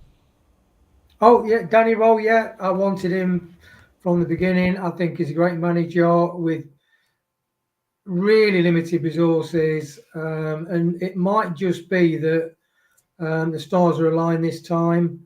You have to take a chance. You know, it's like with the young kids. Ruud did not. I think it's like people saying about, oh, if I were you, I'd put £100 on black, or bet on this. But when it actually comes to spending your money and putting your money where your mouth is, that's the difference. And I do think I would like to. It is a bit of a gamble on roll, but we're in the Championship. We've got a great batch of players. We've got a real riches of young kids, and I was really upset with Ruud for not giving the kids more of a chance. Not that you expect him to have 4 in the side, but he could have played more. I mean, like you said, to bring Evans on for 1 minute during a game, and what does that accomplish? Yeah. Why not start Mongo? And if he gets tired after, sub him at half time. Having said that, Manny, is he worth £1 million gamble for you? I want best in class. Okay, the way I approach anything is the best that you can get from wherever you can get it. I'm not convinced that Danny Roll's the best that we can get in the world, so it wouldn't be my first choice. But given these other names that we're being linked with, out of all these Wilders and Dyches and all this other, just not for me names, again, it comes back to that point. I don't really know Danny Roll. I don't know Sheffield Wednesday's story. I don't watch Sheffield Wednesday. I'm assuming that he's all right and done a decent job, but I haven't seen any press conferences. I haven't seen any interviews. I haven't heard him speak. I haven't heard his philosophy on football. They do these masterclasses on YouTube where they spend half an hour giving you sort of lowdown on what they're trying to achieve. I haven't seen his masterclass. I don't know if he's done one yet, so I'll be interested to watch that. Yeah. But I'll take the unknown. High press, Manny. He likes the high press. Well, you've well, good. That's a good thing. You absolutely bloody need that. Whatever you do, whoever manager needs the press these days is prerequisite. But I would take him over some of these other lazy names. But I still think there's a few other names out there that I could come up with. Which would you take him over Dyche? Oh yeah. Absolutely. Just checking. Checking there. I mean, I'm not anti-Roll. I'm anti-Dyche. I'm anti-Wilder. I'm massively anti-Southgate, as much as you could ever be about any manager ever. But I'm not anti-Roll, not at all. If anyone comes, sing along. Southgate, you're the one. You still turn me on. Oh, you used to wind me up that song. Coming home again. Bunch of kids singing it in pubs. Shut up. Honestly, this guy's wasting generations of players. Let's not get into the Southgate. Yeah, let's not get into that. But look, Danny Roll is. I don't have a problem with Danny Roll. Is probably the best way to describe it, and therefore that puts him at the top of a very bare list. Yeah, and I must admit, there's a lot on that list. I mean, Gary O'Neill, did he start supporting Burnley if he comes in? I mean, I just do not want him at all. Wayne, there was some other news this week, apart from that, and some serious news that that changed within the space of a few hours, well, a few days, I should say, really. King Power, Thailand's retail giant, Tita's on brink of collapse. This came out a couple of days ago, and wow. And look, I did a thing. King Power don't actually own Leicester City. The Tops family own 100% of Leicester City between them, with Top being the biggest shareholder, his mum being the second biggest, and everybody else has got about 10%. So whether that's anything to worry about is a question. But then today, the airports of Thailand approved King Power's request to defer payments for 5 airports at an interest-only rate. However, they have had to put £1 billion down to guarantee payments. But again, I put this up and somebody on my Facebook page went, well, what's that got to do with Leicester? And I'm like, seriously? 78% again, Chris. Yeah. I Yeah, walked into that one, I walked into that one. But no, I mean, bad news in one way, but good news there, because we obviously, although we're not owned by King Power, they do sponsor the ground.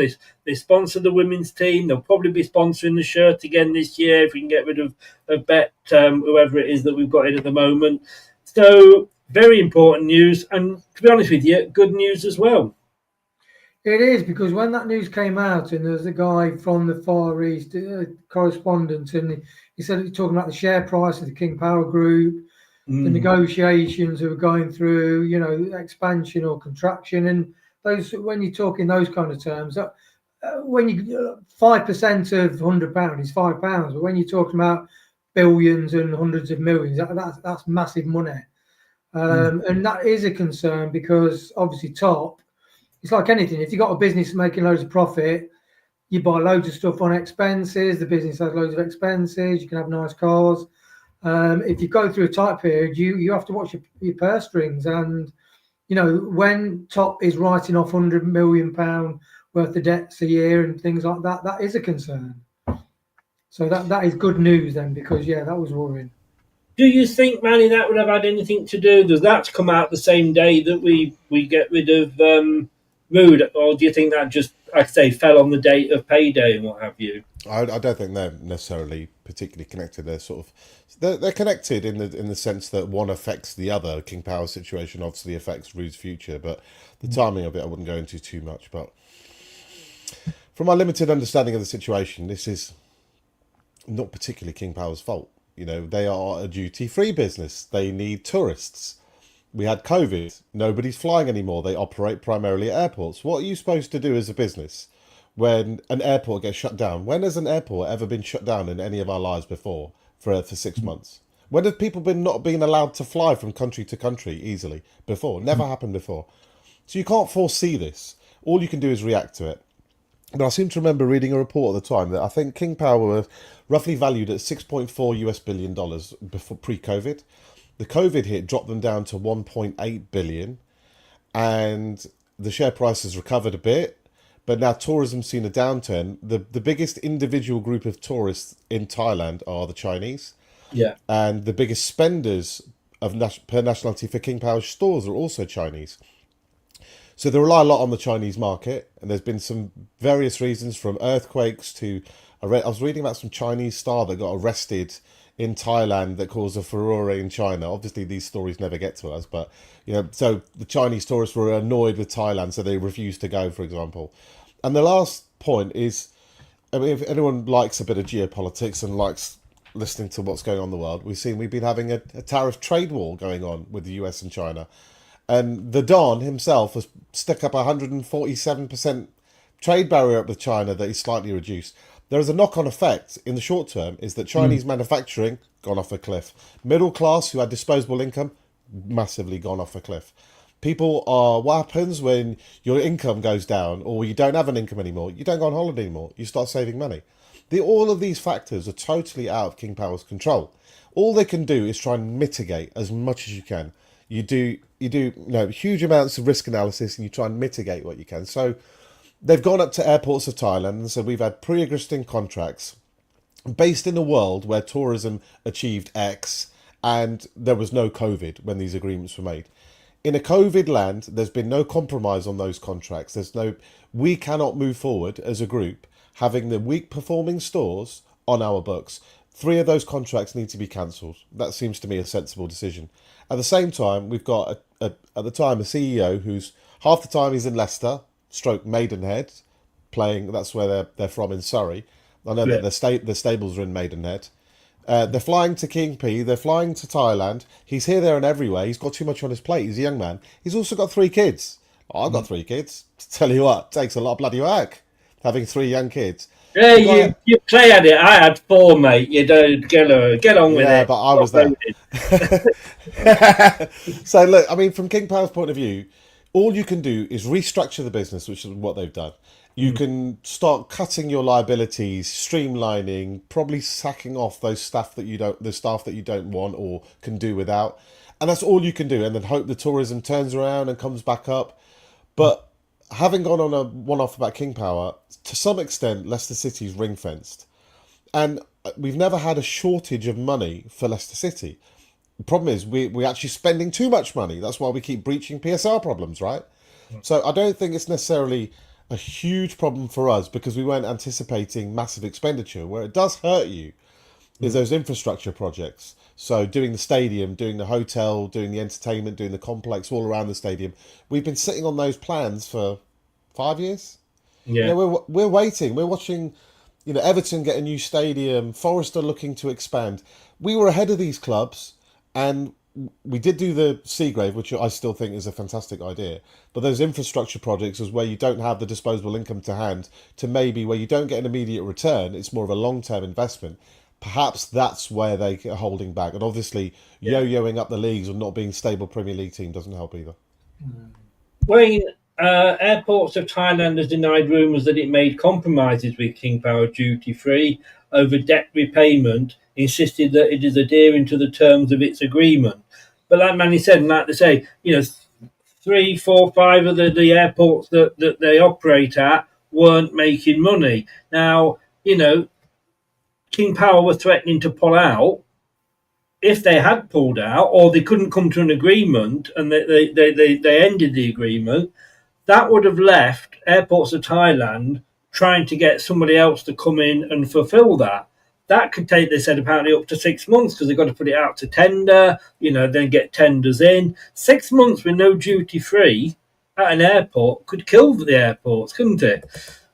Yeah, well, it's like that negotiating thing, and that's the thing with the contracts for the footballers, isn't it?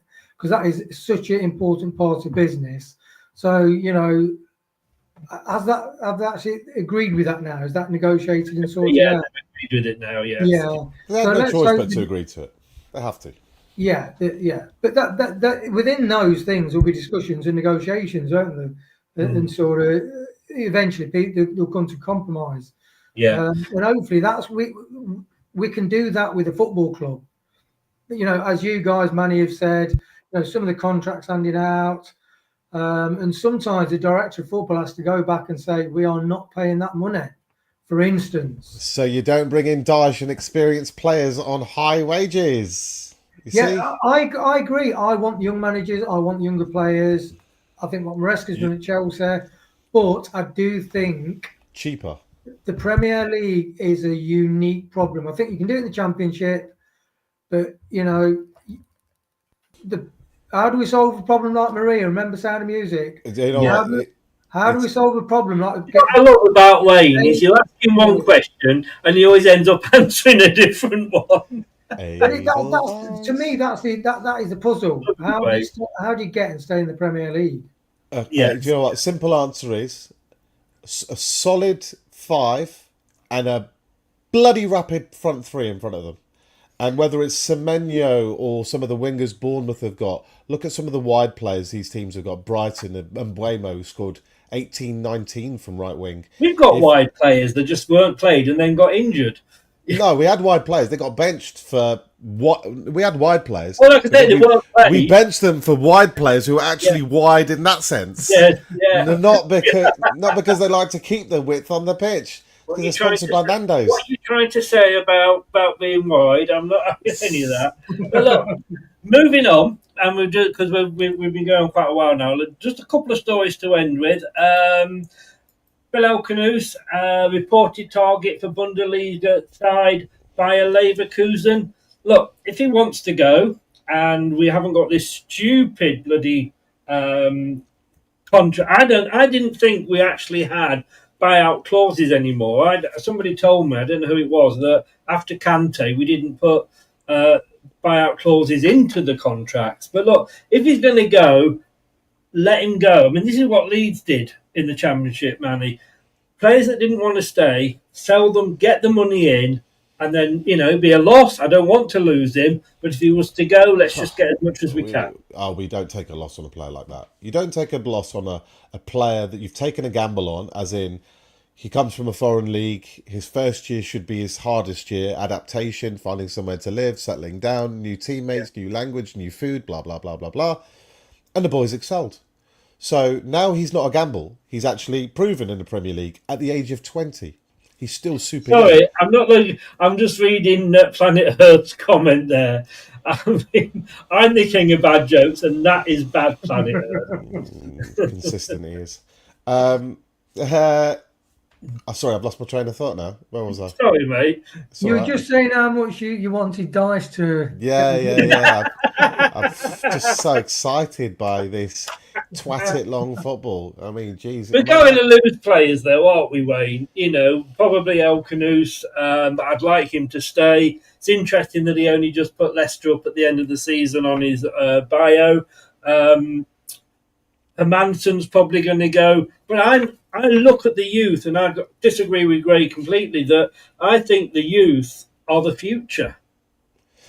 Yeah, I I do. believe the children are the future. Yeah, that was going to my head as well. Coming out tonight, aren't they? Yeah. Because people saying like Dyche, baby, you know, and all those thinking. Oh. Sexual Chocolate from Coming to America. If any of you guys remember Coming to America with Eddie Murphy. Yeah. If you're young guys, you need to watch that movie. It's too funny. But he does Randy Watson as Sexual Chocolate singing I believe the children are the future. Too funny. I don't think we need to go there, but we Brilliant. are going to lose. We are going to lose some of these players. Aren't we, Wayne? We are, but you know, it's like I said before about Lampard. You know, the transfer embargo, and they got in the Champions League. I mean, football's a funny thing because like you can have transfer embargoes, or you can't spend any money, and you have a fantastic season. Like Man United, the spaff money season after season, and it just because you spend money doesn't mean to say, you know, you're going to do really well. So I think it's a brilliant opportunity. Yeah, I think a lot of these young kids who we sent Barnes out, KDH out on loan in the Championship. We're in the Championship, so it's a great. We could build a really good, strong unit that. I did, like I said, that team I didn't include Manson, El Canouse, and I didn't include Duchovny because I can't stand the guy. I think the guy's a waste of money. But I played a couple of established players and then the players that we'd got, as in the youngsters. And it was a bloody strong team, I'll tell you. I'm going to end on this now because it's been a long show. But let me end on this one. Fixtures out the other day. Do Sky, Manny, know something we don't? Home on the Sunday. I mean, every match is on Sky that weekend in one form or another. They're showing all the matches. But home to Sheffield Wednesday on the Sunday. That could be an interesting fixture, depending who's in the manager's dugout. It's interesting because there's obviously something to talk about, but this is gonna, I'm gonna be horrible for other fans from other clubs to watch if they ever tune into Leicester streams, because I used to respect that league, and then we played in it last time, and the teams were bloody terrible. We had a brand new manager, we lost loads of players, we had a new style of system, we still won 27 of our first 30 games. So as much as we've got Sheffield Wednesday and there's a bit of story about the role stuff, the reality is Sheffield Wednesday have a massive transfer embargo. At best, they've accumulated a squad that's barely mid-table. Not their fault. They've obviously had lots of financial pressures in that regard. I feel sorry for them because I still remember them when they had sort of Chris Waddle playing for them. Do you remember when they got to 2 cup finals? Yes. They got 2 cup finals the same year. Yeah, they started. John Sheridan and Chris Waddle and David Hurst up front, Kevin Preston in goal, yeah. And Carlton Palmer played for them, I think. And they had a decent outfit in those days, and you thought, okay, they've gone down, but they'll find their way. I was at Hillsborough in 97. You remember Gary Parker, long ball, Stevie Walsh knocking it over, and Stevie Claridge hooking it in. Yeah. Hillsborough was the ground they had FA Cup replays in. Sheffield Wednesday was such a big club.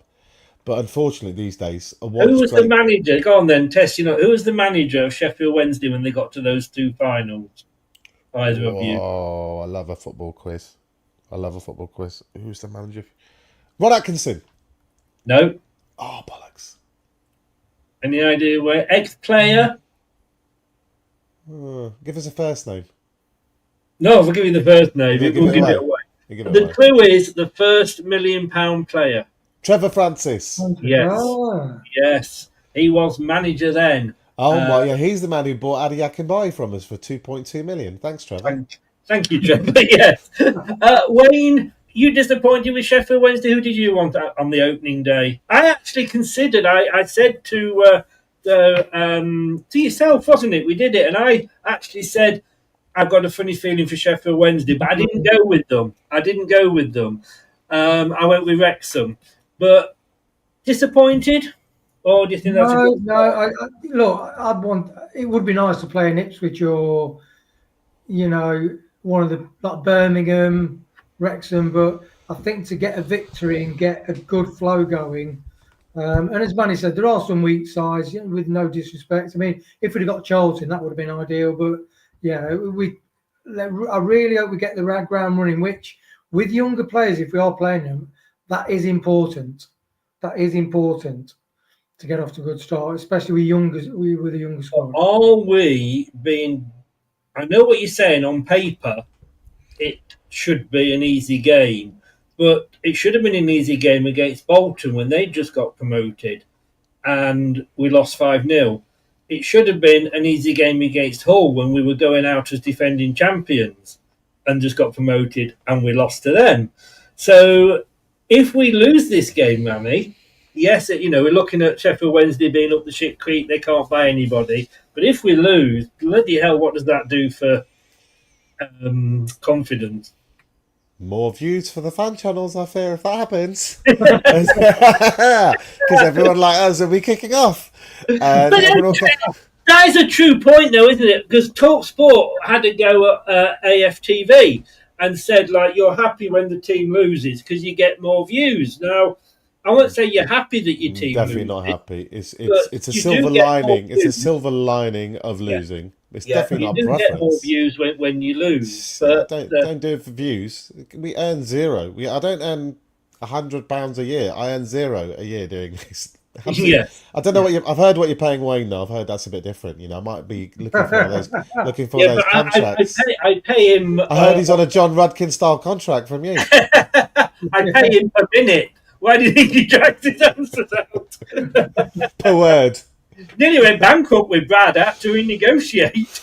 But yeah, that's my worry with getting a Sheffield Wednesday. If we go out and we don't do well, it's a good draw. It's a good draw. You could argue any team you play. If you play a mid-table team, you're supposed to beat them. What happens if you don't?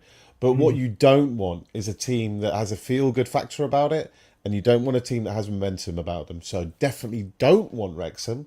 You definitely don't want Birmingham.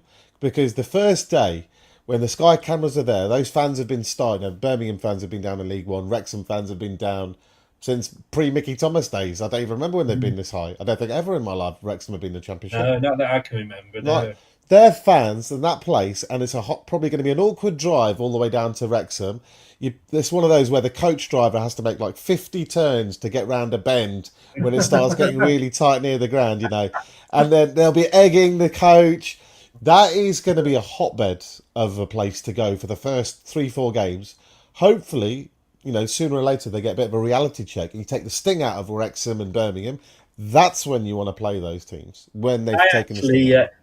That podcast that was supposed to be on at 12, and I was supposed to be on a podcast at 12, and because obviously with the breaking news, it didn't. I did another show, and then it went on quite a while. That show, 1:45, I finally got on their podcast. Bless them for waiting for me. But one of the two hosts there, one was a Liverpool fan, and one was a Wrexham fan, as it happened.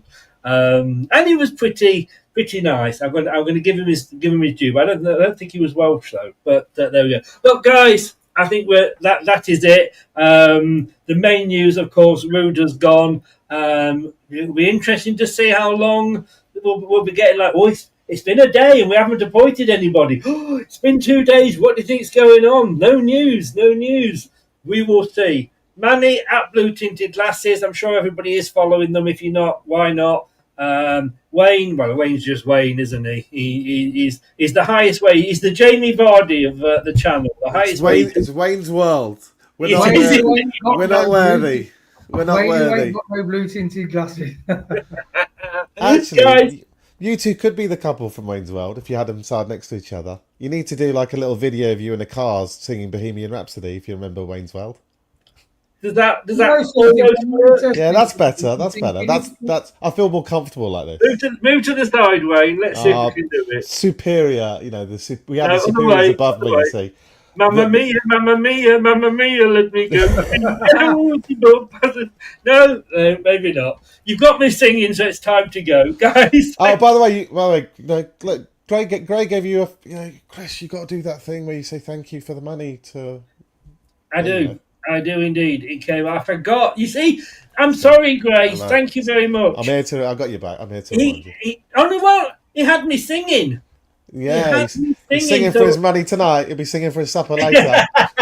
The thing is, Chris, I think he gave that money before you sang. If refund, you've had a refund application. Check your email. Fair dues. Great, appreciate that. You're a gentleman, and I tell you what, it will go very little way to paying Wayne's wages, but won't scratch the surface. No, it won't. It won't touch the sides. But Wayne, you're a gentleman, sir. Thank you very, very much. Guys, have a good weekend. Cheers, everyone. Enjoy your weekend. Grace said, "Is this the real life?" I really don't know. Thanks very much. Is this Take just care. Fantasy? See you soon. Honestly, we've got to stop talking and singing. Especially with my voice. Look, I have absolutely no idea when we'll be back. We will do something over the weekend if and when we get a new manager. If it doesn't happen, probably Monday evening we'll be back. Monday evening we'll be doing something then. Who knows? But I'm sure there'll be a lot of management content coming up. Thank you very much. A really big thank you to Manny. Get over there and make sure you follow him on Blue Tinted Glasses. And thank you as always to Wayne. Don't see you before. I will see you Monday night for whatever show we're doing then. But we'll be doing something. Take care. Thank you for watching. Like, subscribe, share. And if you've been listening via your favourite podcast platform, thank you for lending me your ears. Good night. Thanks for watching. These videos are tremendous. You'd better like them too, or I'll be back. This podcast is proud to be part of the TalkSport Fan Network. TalkSport. Powered by fans. That will conclude this evening's entertainment.